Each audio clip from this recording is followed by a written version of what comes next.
Hello, my name is Michelle, and you're listening to Profit is a Choice. I am so excited about our podcast today. With me is Courtney Bramlett. She is the Director of Marketing and Operations here at Scarlet Thread Consulting, and she's also owner of her own company, the Good Sower. And Courtney and I are going to have an in-depth conversation about strategy, why we need to have it, kind of some of the roadblocks that we see when people don't have it, and just share a little bit about the programs that we have coming this year that are available to help you all with strategy. And I hope, if nothing else, by the end of our podcast together today, that you will have a deeper understanding of why strategy is important to the overall long-term success of your company. Enjoy the podcast. Every day, empowered entrepreneurs are taking ownership of their company financial health and enjoying the rewards of reduced stress and more creativity.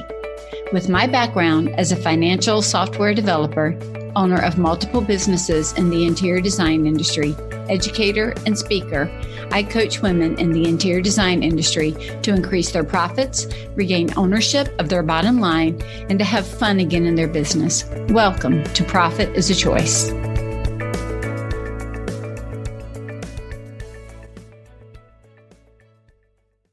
Hey, Courtney, welcome to the podcast.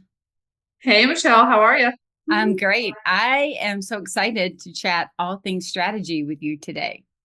Oh, yeah. That's a big topic we've got to cover. It is. You know, it's been interesting. We've been doing a fair amount of one-to-one strategy sessions, like all day, day and a half, with our clients that are coming in. One of the offers that we have this year is we'll sit down and help you build out the whole strategy, or at least a good as much as we can get built out in a day and a half.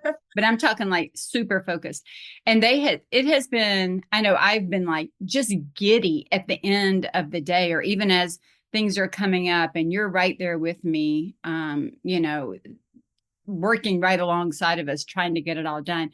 I'm curious, before we jump into the questions and the discussion we're going to have, what's been your take on sitting through and participating and actively assisting me in the coaching, especially in the marketing side? What has been your feeling of these days? Oh, that's a great question. I think one of the biggest aha moments or takeaway moments for me is it really makes sense now why 90% of the business owners that you talk to are burnt out.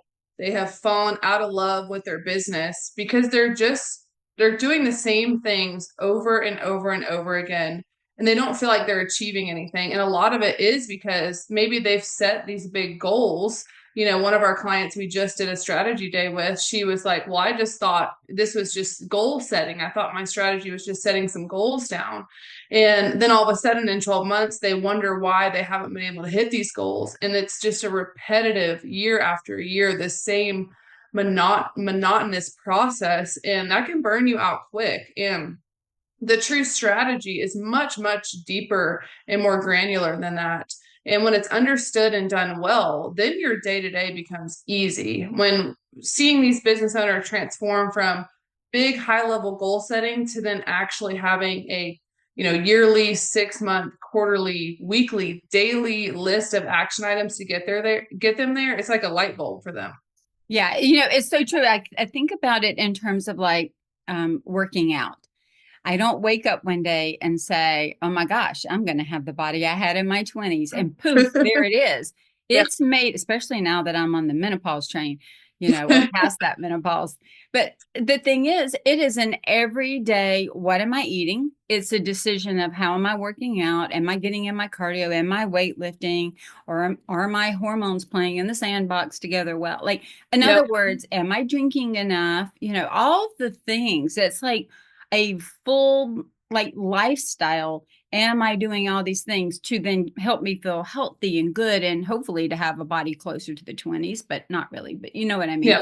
But in other words, it's a whole listing of daily, minute by minute decisions and choices and actions that are leading me to that body. And what's been interesting to me is, and I don't say any of this judgmentally. I think we've not been taught this. I think Yeah, there's been a gap of understanding.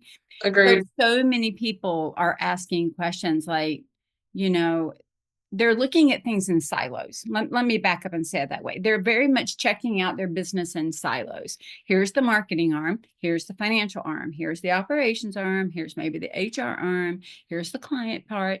They're Yeah, looking at things very siloed and not at the interdependencies of how all these things work together. yeah. I've had people come to me and want to make, and it happens all the time. So again, no shade being thrown, but they're coming at me saying, I want to set my financial goals for the year. I want to do these. This is the money. I want to be profitable. I want to make the money. I got it. I hear you. And I'm like, but what are the choices that get you there? Like when we Yeah, look at a P&L, I said this before, the P&L is not just making up a story. It is the numbers that represent all the choices. So if we want different numbers or the same numbers, we've got to go back and look at the choices and the decisions and do the same thing or not do the same thing. And so the same is true with strategy. Strategy is what informs, it's making decisions in advance to say, when this happens, this is what I'll do. I love the yeah, Queen's Gambit. We've talked about that on the podcast, where she's like laying in bed at night, playing out chess moves in her on the ceiling in her brain, like the strategy of, if they go here, I'll go here. If they go there, I'll go there. If they do this, I'll do this. Like thinking in advance of what could happen, what will I do, what is the risk, what is the outcome. It's a much bigger way of processing and thinking about information. And I just don't think, I think it's a muscle that we've not yeah, been taught to use, because people are yeah, out there calling you, hey, I need to increase my marketing. I need to have better marketing. And you're like, okay, but what is the show? What are you trying to get? What is the yeah, goal? What are you trying to do? And we're just missing that elementary building block that informs everything we do. Our financial yeah, plan should be built on the strategy. Our marketing plan should be built on the strategic plan, right, for the yeah, company as a whole. Our HR, our hiring should be based on, what are we trying to accomplish and can we afford it and what can we do? All these are so interconnected. yeah. They don't need to That's be. yeah, that's a good point on the marketing front. So many times business owners know they need marketing, they want marketing, but they don't know what their business can support in terms of finances. What can they afford? How long can they afford it before it starts getting that return? A good marketing strategy in place takes a couple months to really start reaping returns. Same with any initiative across all those different siloed pieces, the way they're looking at them siloed, the main functions of the business, it takes a while for those to get put in place. And I think also with the strategy, it kind of shrinks the big focus. I think a lot of times without that strategy, we think we've got to go big in all areas. We've got to have a top-notch HR, top-notch marketing, top-notch sales, top-notch client onboarding, gifting, all these things. But it needs to align with where you want to go and doing it in an achievable pace. I think that's the big thing, because we set these huge goals and then we forget and realize that, okay, we want to increase by 40% on our top line revenue. I know a lot of people, their main goal is, how do we increase our revenue coming in the door? But that takes a lot of work. But if we can increase by 100,000, have clear action items every day, at least we're making progress. And I think that's the big mindset shift. It's like progress, having those action items over just, oh, well, I set an intention to increase my revenue. I've set my goals. I feel great for the year. And then in 12 months, we're kind of panicking again, like, gosh, we didn't hit these goals that we set last year. I love the book. We've talked about it. We've actually Yeah. used it in a lot of our coaching, The Gap in the Gain. And Yeah. it's so good with that. It's talking about not setting up your goals against an ideal, but setting up against things that you can actually do and achieve. Kind of in SMART goals, we're talking about, is it truly attainable? And I Yeah. think that's a piece that we think that everything's got to be so great right now. And the Yeah. truth of the matter is, we have limited amount of energy and focus. And so we have to choose, where are we going? Because we've still got to support our clients in the middle of it. Yeah. I mean, I know even in my own business, we do these same things. You do it in your separate business as well. We can't do everything at one time. So what can we put in a holding maintenance pattern so that we can focus over here? Once we've gotten that to, an elevated perspective, how do we come back over here? In the financial health quiz that I have on my website, if anybody's listening and hasn't taken it, go take it. But one of the things at the end is I say to you, you can't solve all this. There are 20 questions. You can't solve all of these at one time. So look at the things that are 3, 4, and 5 and let them hold. Go Yeah. look at the 1s and 2s and try to get them up to 3. Once you Yeah. get everything to 3, then start elevating up to the 4s and the 5s. But there's no reason to spend more time on a 5 kind of thing that we have just because we want to be great at it and let everything else be at a 1. And that's the way it kind of looks like in our businesses as a whole. We've got to choose their levers, and we're moving so that the whole business is kind of elevating together, not one area is up here and the rest of them are down there. Yeah. And I know we've talked about kind of the potential future state of where people can be if they have a good business strategy in place. But from your perspective, what are some of the key components of a successful business strategy that they can execute on and it should deliver them results within the next, 6 to 12 months or whatever that time frame is that they have it set on? It's going to sound so elementary. It just is. I'm going to say it and people are going to roll their eyes and go like, I can't believe I'm listening to this podcast and click us off. Not true. Hang in there. It is knowing who they are. Yeah. And being very clear on what they want. And I think sometimes we're not so clear on those things. We think we are, but we're not. I can remember as a little girl, my mom would say things like, now, when I would go off to school, remember who you are. In other words, act appropriately for who you are and what's expected of you and how you're supposed to be. And she would tell me, choose your friends wisely. I mean, I would think most of us have heard these quips or these small things that parents say to their children, choose your friends wisely, watch what people are doing, make sure that you're in the right place at the right time and not the wrong place at the wrong time. So just little things like that. Well, the way that translates into business is, if I don't know who I am in business, you've heard the other one, it says, if you stand for nothing, you'll fall for anything. Yeah. And so it's kind of very similar to that. There are options that come at us all the time. I've actually been thinking about this activity, and by the time this podcast comes out, I may have tried it already. We'll see. But this is what it would do. I would buy multiple sets, like little tiny sets of the same Legos pieces. I would take all the directions away. I would give everybody the exact same Lego pieces and tell them to build something. My guess is if they didn't see each other, no two people would build it exactly the same. Yeah. Yeah. It's a great example. That's right. Now, if I gave everybody the box and the directions and here's what it should look like, they can all make it look the same. But left to their own devices, they may put pieces together differently. That is the uniqueness that we bring to building our businesses. We're all going to have building blocks.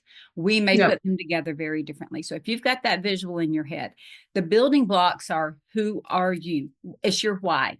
Why do you do what you do? Why do you get up in the morning? Why do you go to work? Why do you continue when it's really hard and you've been kicked down a few times? Why? Why are you building a business versus going to work for somebody else? Why do you feel like there's something you need to put out into the world that needs to be done in a specific way that you couldn't go get under the umbrella of somebody else? There is something driving you. So what is that? 2, what is your vision, which is very connected to the why? It's long range. What are you trying to put out into the world? And then what is the mission? How are you going to actually affect that change happening in the world? Like, what are you going to do and how are you going to do it? But then it's, what is it that is most valuable to you? So what are the values that you're bringing into this business? Because all of those things are your independent Legos that you are putting together in a specific way that are going to show that this is how you're in the world. So it's not going to look just like anybody else's, even though it has the same pieces of other businesses. Then it's, what is the culture you're trying to build within your company? What is the ideal product or service that you're going to put into the world, and who is it that needs it? So it's the buzzwords, which I'm sad that they've become so buzzy that people kind of jump over it. But the more that we get almost dedicated, Courtney, to those items, it can put on like blinders for a horse so that we can go down the path that we need to go down without over comparison to other people. We can stay focused. They say what you focus on increases, right? So we can stay focused because we are doing what we need to do, as opposed to always worrying what the people around us are doing, or getting distracted by the shiny object syndrome and doing Yep. things that are the on the next podcast or on the next in the next book or in the next blog, or that we see Yeah. on Instagram or social. So the basic building blocks is knowing who you are, what you do, who you serve, how you want to serve them, how you want to show up, what you want like your day-to-day to be like. Then we take that and we start strategizing further into, then what is it going to take to do that? What are the actions I need to take in marketing? Who do I need to hire? Right? We're planning out, but it's to keep that core exactly what we're dreaming for it to be. Yeah, and I think that's where a lot of people kind of hit the brakes or get stuck. It's like you said, these buzzwords, right? Because everyone teaches and understands like, okay, I have got to get some of these things in place. Like I need to know who I'm serving, I need to know what their problem is, I need to know who, what I value, what my why. But then nobody teaches or nobody's taking that and then translating it into action in their business. And that's the question I have for you next is, and this is where the true strategy comes into place, right? Is we take these and then it helps us decide what are the key objectives, like what are we going to run after in our business. So if you could talk a little bit about that process, and I know we do this in our strategy days, we start identifying those areas we just talked about. And then we go into, okay, well, how are we going to take the 50 things that you want to do in your business that seem like the right move for you? And then how do we consolidate those, shrink them, prioritize them based on those things we just defined? So I'm also certified in Fix This Next. And one Yeah. of the things that I love about that framework is there are different stages to business and there are different things that we're learning. In the first stages, it's very much about sales. We've got to prove that we've got to have sales because all of these things sound great. And this is exactly where the siloing starts to happen. We've Yeah. done that marketing work of our mission and vision, very Yeah. markety, rah, rah, ree. Yeah. Put that on the shelf. Let's put it on the shelf. Now let's go over here and do the work. Let's do the design. Let's make the window treatments. Let's upholster. Let's create art. Let's, do architectural drawings or building buildings. That's separate from all of this, and they're not. And Yeah. so when we are looking at Fix This Next model, it starts with sales is where we have to have our proving ground. That is the lifeblood of the company because that's what's bringing in the money that then affords us, unless we've had a loan of some type, that's what gives us the money to go forward and to do the things we need to do.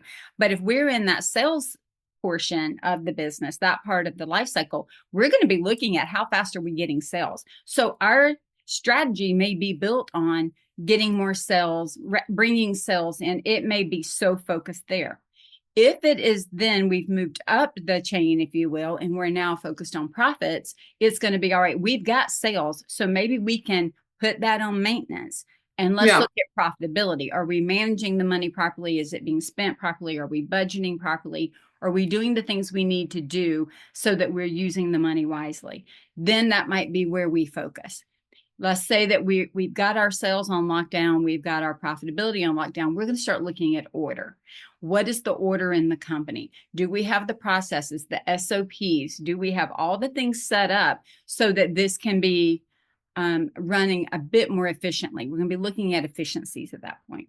Yeah. Once we have that done, if those are the things when we're building strategy, we're going to start looking at impact. What is the larger impact that we're either trying to make internally or externally? What are we trying to do maybe we're trying to impact a larger area. So instead of just working in our local area, we're trying to start traveling. We want to start doing things overseas or on the other side of the country or different things that we want our impact to be larger, our footprint to be larger. That then informs the decision making. And then lastly, legacy. If we decide that we don't want to just flip the lights off at the end of the day, then what we're going to be doing is strategizing based on what is that management turn? Who's coming in behind me? Is everything set up for me to sell the company? Is everything set up for this to be either an ESOP, like employee owned or family owned or something? We're looking at that legacy, getting us out of the day-to-day operations so that the business continues on without us. And so it's really about who you are, what do you want to do, what do you want, and what stage of business are you in, so that we can start evaluating each of those areas, because each of those areas, honestly, Courtney, touch marketing, they touch Yeah. HR, they touch communications, they touch your clients, they touch everything. We just need to know where in the whole process you are, so we know what the next thing is to focus on. Yeah.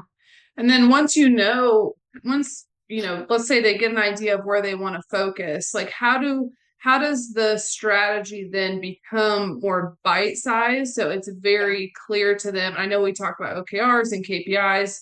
I'm sure you'll touch on those, but how do we take this bigger vision goals? We've kind of prioritized some of the big things that we want to do based on where we are on the 5 levels of the fix this next. Then how do we turn that into more like bite size where we know, okay, when we reach this, we know that we have reached this goal that we put in place and that we're moving towards that end goal, the strategy that we put in. This is one of my well, I would say it's one of the most fun parts of that strategy day.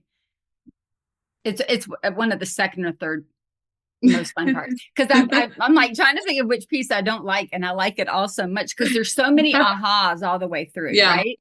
So one of the things I like to do, and you and I both have found this to be very beneficial, is not to edit. Sometimes we so edit ourselves because we're Yep. trying to take information and slot it before we're even giving the idea time to breathe. So Yep. we go through kind of like a breathing goal setting exercises, meaning we don't care when you want to get this done. List out all the goals that you have. Just list them. Yeah. So we get this long running list of all the goals.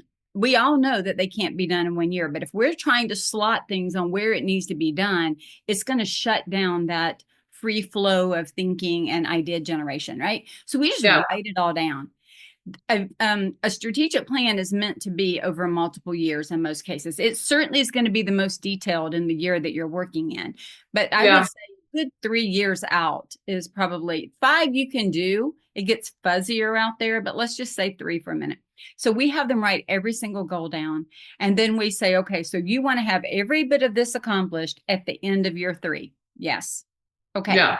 What do you need to have done by the end of year 2? Where do you need to be? Which of these things, honestly, could be done year 3? Which could be done year 2? Which could be done year 1? That exercise is really about creating priority order. It's about what can maintain while this needs to improve, what can maintain while this needs to improve, or what can have a more of a minimum improvement while this needs an overhaul, right? Yeah. I'll butt in. One of the cool things too, when you do that exercise, is some of the things the business owner or the team, whoever's with them during that strategy day, is the things that they like that are keeping them up at night. Sometimes those things are not big on the priority list in the grand scheme of where they're trying to go. Or one of those like minute tasks that keeps you up at night could be something that's easily offloaded or outsourced, for someone who makes a lot less than that business owner does on an hourly basis. So I thought that was super cool to watch them prioritize and almost like visibly see them take a deep breath on some of those big tasks that they thought were like so consuming in their brain. They're like, oh, this actually doesn't bring me revenue. It doesn't get me closer to my end goal. I can deprioritize this in my mind and, reshift some things. That's really cool to watch them do that. Yeah. And so whether it's, you're sitting at home with a big white piece of construction paper, or whether we're on a whiteboard in our one-to-one meeting, that's exactly what it is. That's why we free flow the ideas and don't stop them. Just write it all down. Then now that it's outside of our brain, we can take it and start to prioritize it and put it into order. And you're right. They literally can start creating the order it's almost instantaneous. Yeah. They can start to see when they're looking at everything on equal footing, just written down beside each other. They can start to pull things and move it around. So to go back to answer your question, we start by looking at what's all the things that need to be done. Yeah. Then we break it, all of that. We break it down into years. And then we take the years and we break those down into quarters, mostly in the maybe the year that you're in and a little bit in the next one. I don't really go into quarters of year 3. I mean, we Yeah. have to, but we're usually so focused in the year that we're on, and things kind of can move as we go through. Priority can shift, which is why it's a living document. You keep going back to it. But to Yeah. follow the train a little more, we break it down into quarters. I'm a fan of the book, The 12-Week Year. That's a great book. And it talks about how if we put everything down to get it done in a year, then we're going to wait till November, December to try to get it done anyway. But if you Yeah. can look at every 12 weeks or every quarter is as if it is a small year, like to trick the brain, then we start getting things done. Traction is very similar. It talks about quarterly goals and big rocks and all the things. But what we do then, Courtney, is we get the quarterly goals. The quarterly goals get broken into what needs to be done in the month, like month Yeah. 1 to 3. And then it gets broken down into weeks and days. And so when you can take it and see back to the initial thing that we talked about when we started the conversation, I don't just wake up with a 20-year-old body. I've got to choose what I eat. I got to choose how I exercise. I got to choose the drinking of the water and taking my vitamins and all the things. That's those day-to-day tasks that over time build up to the weekly to-do list or checklist, that build Yeah. up to the monthly metrics, that build up to the quarterly goals, that then, solve the problem for the year and get us closer to the strategy. So it's And breaking it all the way down. And honestly, even after that, I would go a step further. Is deciding who's going to do each of those things, yeah. when it needs to be done, and when we're going to go back and measure it. And then Yeah. being consistent to actually, they say you get what you inspect, not what you expect, and measure what matters. So it's really forcing us to define what is done, what is it going to look like? When are we going to measure it? Who's going to do it? So they don't just end up being these tasks that should be done. They're tasks that Yeah. get put on somebody's to-do list and they're held accountable for doing it. That's where Yeah. the change That's happens. Yeah, that's a cool piece too. And I definitely encourage anyone who's listening, if you have a team, like when you list out those tasks, try to delegate those. Do them well. Of course, delegation takes time and effort, but who on your team, maybe you need to give someone a little more ownership. Maybe they're asking you to have more ownership and new roles.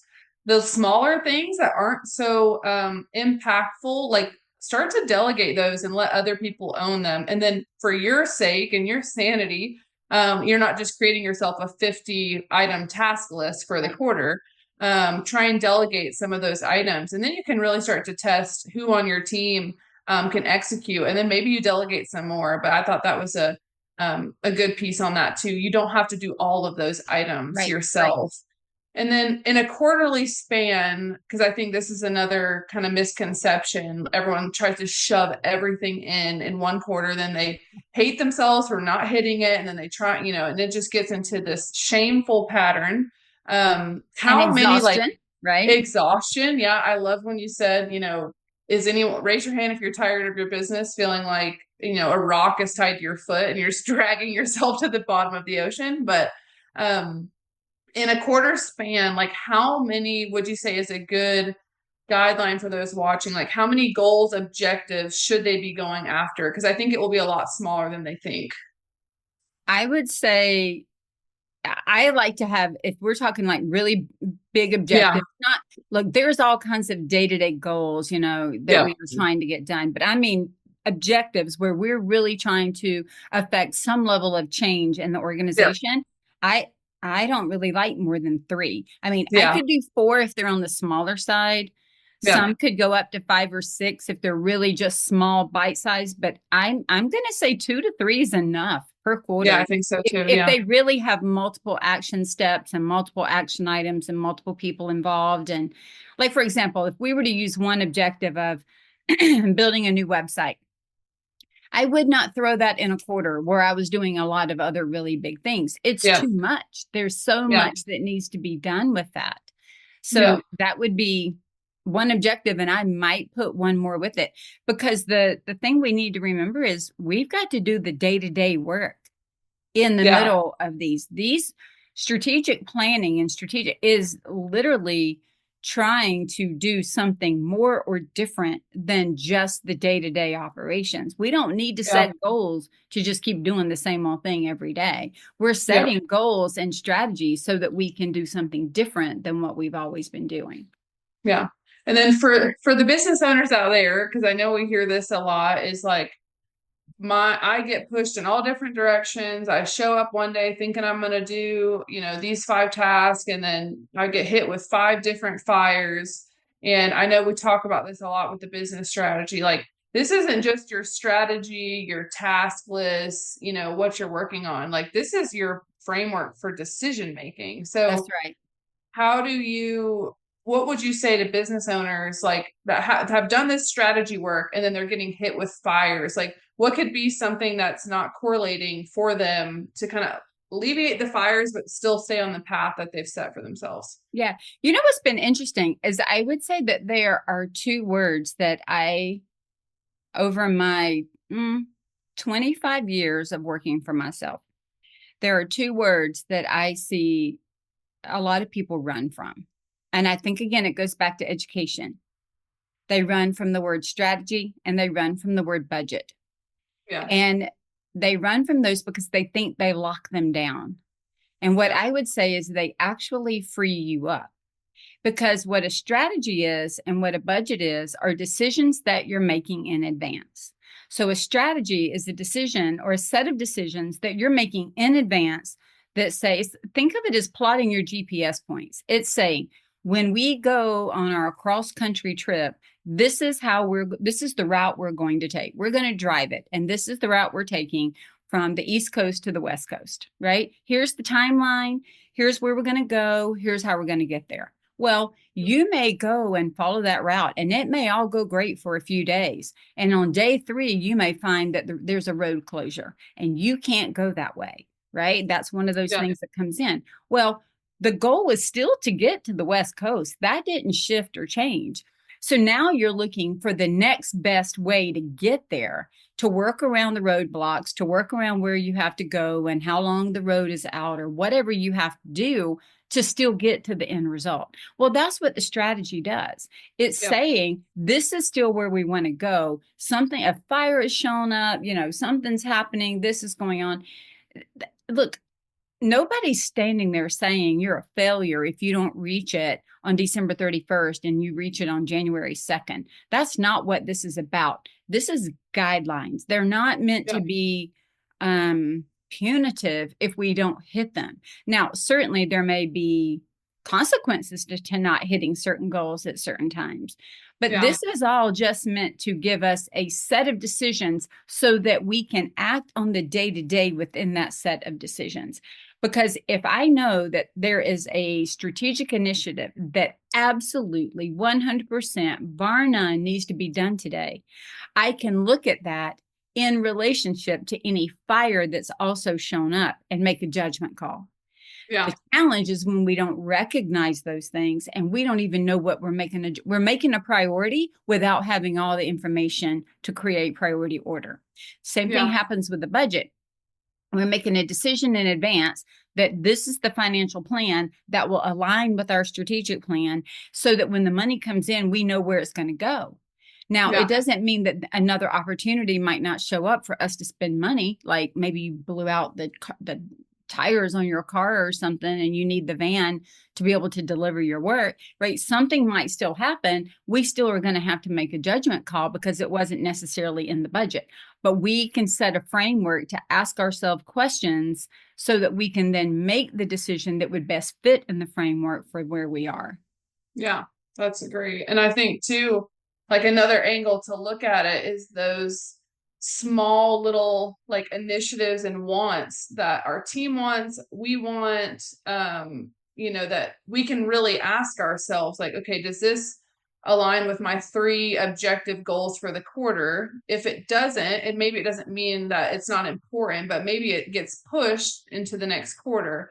So even like having an area where you can kind of collect ideas and things that you'd like to do, but to store them, but just reminding yourself, and it's so easy for business owners to, you see all those funny videos like business owners up at 3 a.m. with a new business idea. And we can get caught, I think you called it, shiny object syndrome, where we want to do all the new things. We want to implement new stuff all the time. And that takes up time on us being able to act on the strategy that we have in place. And that's kind of, I think, where business owners get in this rut of feeling like they're not hitting these objectives and goals that they have because they're trying to run in like 1,000 different paths at one time. So I think it helps them with like burnout, reducing burnout and decision fatigue too. It's like, okay, we want to do this. Here's the objectives we have for the quarter. Oh yeah, that helps us get to the objective. Let's do that. Or no, that actually aligns more with like Q2, Q3 efforts. Let's push that there and we'll bring it back up, in a couple months. I think that helps a You know, lot with clarity. it's interesting. I was just thinking about when you were saying that. When I started my business by myself, one of the things that we have that I would say is good, but can also be detrimental to long-term growth is I could be very quick, very nimble. I could just move at a moment's notice to do what I wanted / needed / thought Yeah. I ought to do. I have a new idea. I can act on it on Monday. I got a different idea on Wednesday. I can act on it on Wednesday. Oh yeah. Right. I have sometimes I'll have people come to me that are idea generators, and they are generating like the way my task list grows overnight, their ideas grow overnight. And one idea spawns the next opportunity and the next. So they come to me with 14 opportunities, but they don't have the time of 14 people, right, to get it all done. And so I can remember when I first started hiring and delegating work, I'll tell you where it showed up first for me. That was in marketing. Yeah. Because I would meet with my marketing team. We would set, here's what we're going to do for the quarter. And then I would have 14 other ideas. Well, they couldn't just get implemented because they were already down the path of implementing the agreed upon ideas. Yeah. But here's where it created a shift back in me, because there was a moment there that I was irritated that we couldn't turn as fast as we could have when I was by myself. But what I realized was it slowed me down enough to make me look at every idea and to weigh idea 1 against idea 2 against idea 3 to go, what is the best to help me get known for what I want to get known for and to move me where I want to go. And so honestly, some of that space and some of that slowing down forced me to build strategy where I didn't have strategy, because I couldn't make it without it. And so I think that's kind of that life cycle turn, right? Or that step from sales to profit to order, that moving up, if you will, is understanding that we can't get graspy, squirrely, like all the things, shiny objects, and just move in our business, because then we're never known for anything. We never follow anything through to its, natural end. We're just not doing all those things properly, so that we're always trying something different and wondering why we're not getting the outcome. It's because we never stayed the course, right? Yeah. Yeah. That's such a good example, because I feel like every business owner too comes to this place where they were like squirrely, they were grinders, they were, they could work 70 hours a week because they were either new in their business, they knew, they were just hungry. They were like, I want the sales, I want to be successful. And then all of a sudden they get this success, right? They've hit like this good steady pace, but it's like they can't get past this, not like same work, same day to day, year after year. And then all of a sudden it's like you have to mature to that next level and change almost the way you think through this decision making, what you're spending your time on. And I think the strategy is like step 1 to that, because it does teach you, it trains you, because all of a sudden you wake up and you're prioritizing your tasks based off those main objectives that you've set, and anything that interferes with those, you're so much more confident to say like, okay, I'm not going to allow this to take time from me today because it doesn't get me where I need to be. but yeah, that's such a good example. But one of the questions I want to ask, I know we're coming here up on time soon, but like for the business owners that are building this strategy kind of on their own, because I think it can feel like lonely sometime to build these strategies, and then all of a sudden you're the one who's got to execute, and you're the one who's got to delegate, and you're the one's got to decide, like, did we hit it or did we not hit it? Do I have enough tasks? Like, am I thinking through this? Like, how important is it for business owners to have like support and accountability around them in forms of people, coworkers, Yeah. other business owners? Like, how important is it for accountability when you build your strategy? So I would say 100% accountability. There's been Yeah. some studies done. I don't have all the numbers with me, but I want to say the last one I remember was like you have a 93% chance of making it if you write it, if you share it, and if you have somebody help hold you accountable. I mean, Yeah. ultimately, Courtney, the truth is we are the only ones that can hold ourselves accountable because I can Yeah. call you and ask you. I can follow up with you all day long, but I can't make you do it. Like Yeah. I've got a personal trainer and she'll, are you working out? Are you drinking your water? Are you doing your things? She can ask me all day long, but the only one that makes me do those things is me, right? Yeah. But I am 93% more likely to get it done because I know that that's going to happen. I can't Yeah. tell you how many people, probably every client that I've ever had at some point said, I got all this done because I knew you were going to ask me about it. I knew Yeah. that you were going to follow up. And that, I mean, why do we do homework in school? Because we know the teacher's going to say, let me see your homework. Did you do your homework? Yeah. Put your homework in. Yeah. That's all. If nobody ever asked for any of it, we probably wouldn't do it. Right. Yeah. Unless it was just something that we love to do. But I want to take one little step back on that and say this. If you've never written a strategy before, it can be very intimidating. And I Yeah. acknowledge that. It can also be written so simply that it doesn't have to be heavy and convoluted. So I like to look at it in a couple of parts. This is the way that I teach it. I first like to, because I do everything under my aim with intent methodology, align your team, ignite your process, and manage your money. So I like to start and then when we give out we have templates and all, and when we give those out, this is kind of the template format that is in. We start with your why, your mission, your vision, your unique sales proposition, all those things that we all kind of know that Yeah. are super important, but maybe we haven't fully understood. We have all that documented. So almost everybody listening who's been through those exercises could get the first page or two. They could get the logo page with their title and they Yeah. could get the page with all of that. So they got the first 2 pages of the strategy written. That's Yeah. important. But then what I like to do is I like to look at the business in the 3 areas of people, process, and profits. So who are the people involved? It could be your teammates. It could be your vendors. It could be your clients. It could be anybody. What are the processes that might need help and work to be supportive of where we're going? And then what is the money that is needed to do all the things we need it to do? If you can just write it simply with those 3 categories and then start writing it out and then have somebody help you ask yourself, are you following along? Are you looking at this quarterly? Are you getting things done? How do you know you got it done? How do you know you completed it? And so one of the things we do in our program is we have a tracker and we give Yeah. everybody the tracker. We teach them how to use the tracker, how to put in all of their objectives and key results, how to list out their KPIs or key performance indicators. It very much is who's going to do it? When are they going to do it? Is it done? Is there a problem? Can we mark it off? So that we can move through these things with accountability and do the next piece. But accountability, whether you do it internally, whether you do it with a business bestie, whether you have a coach or an advisor or a mentor, it is key to getting Yeah. things done because we don't want to let other people down. And so Yeah. if we had that perfect relationship with ourselves where we didn't want to let ourselves down, we wouldn't need anybody else, but we weren't Yeah.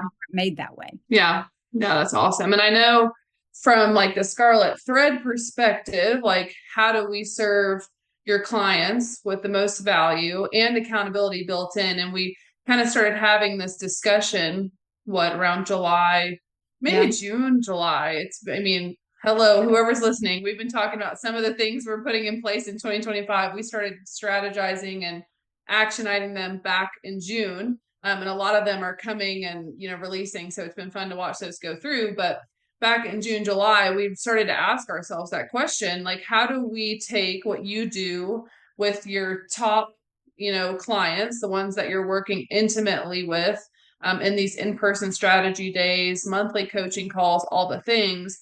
How do we take that accountability and value and make it more available and accessible to people in a group environment? So you're not only getting coaching with you, but also they get to network and meet a ton of other people that are in their shoes. And I know we did the pricing without emotion course in the fall, and that went awesome, where we had, I think it was 15 interior designers, window treatment professionals come in for 8 weeks. They had the education, they got to hop on coaching calls, ask the questions. I know a lot of them are still so excited that they get to access their community so they can ask each other questions back and forth. But tell us a little bit more about how you're taking, and again, for anyone listening, like all this stuff, Michelle does this in all levels of her program. She might do it in a little smaller capacity in some, but you're going to get all this value in whatever program that you do. But talk to me a little bit more about how the strategy setting that you do with your in-person strategy days, the ones you're working with very intimately for 12 months, how you're packaging this into our new 8-week program that starts in January. That will be kind of that same group format, 8 weeks, accountability. You're meeting with Michelle. How are you taking that and packaging it into this more kind of 8-week intensive course? Yeah, so great question. We have so many pieces of education around it. And so we start with a kickoff call where we're going through setting the stage, doing some coaching and education. And then we have small modules that they will watch in between our times together with templates, workbooks, downloads. We give you a strategic planning template. We give you an OKR template. We give you KPI templates. We give you, all the pieces and parts that you need to put this in place. And then we have, like you said, we have a community with question and answer. We are also offering additional support and help in there. People are asking questions. The thing I love about this particular style is the people that maybe can't quite afford to do the full on, I'm going to pay for a full one-to-one day plus all this additional support. It doesn't mean we can't still have that in our business. And so it really is. And listen, if somebody came in and took the course and said, hey, I want to pay you to go do a whole day with me, we'll go sit down and do the day. But the goal here is to start building up that strategic planning muscle so that they can start to see how it's impacting their business to move them forward, so that they can then attain the next level of business ownership that they want to maintain. Yeah, that's awesome. I know we saw quite a few too in the pricing without emotion. Like, it was even their first time with a coaching experience. And it's cool to see people have access to something that's, okay, I'm going to get value, but I also get to kind of dip my toes in what it's like to have a coach with me in my business, because, we see this time and time again. There's a lot of, online courses and things like that, that kind of lack the accountability piece. We could give all the templates and we can say, here's your business strategy template, but we really want to be available to ask those kind of live questions as they're working through those. And then also they get to ask other business owners too, like, hey, what are you guys are doing the same thing I'm doing. What are you trying to focus on and grow to? So that's such a cool piece of the program. But I'm super excited to launch that in January with you. I believe January 16th is our start date. The other thing that I will say real quick as we wrap up that is so fun for me is that people that take that course also get invited to our 2-day strategic workshop in the fall. And that is an in-person, it's a larger group, but we really help you dig even deeper into it. And that is an amazingly transformative 2 days together. So to spend time really working on your business like that is, it's just an opportunity I don't want people to miss. Yeah, no, it's awesome. And you can sign up for that course, anyone who's listening, on Michelle's website, scarletthreadconsulting.com. And then also, if you follow her on Instagram, you can find the link in her bio to sign up. So we'd love to have you. We're doing our waitlist registration, and then we'll open up registration here. By the time you guys listen to it, registration might already be open, but If you guys have any questions, feel free to let us know. But before we end, Michelle, there's one question I want to ask you for the listeners so they can have like 2 to 3 action items that they can quickly leave this podcast with to start working on their strategy. But what are 2 to 3 steps listeners can take today to start creating and formulating a strategy for 2025? I would say if you started anything to get ready, it's really to go back to your why, what it is you're trying to accomplish, and what you think you're best at and the things that you want to do. If you can just start really getting intimately familiar with who you are and what you do and how you want to do it, we can build everything else off of that. Yeah, that's awesome. Well, I'm going to encourage everybody to, how do I say this? We usually end the podcast with the comment like, choose to be profitable because profit doesn't happen by accident.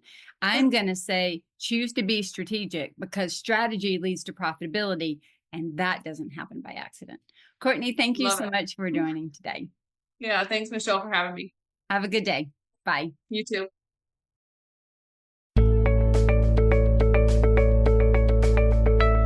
Profit is a Choice is proud to be part of the designnetwork.org, where you can discover more design media reaching creative listeners.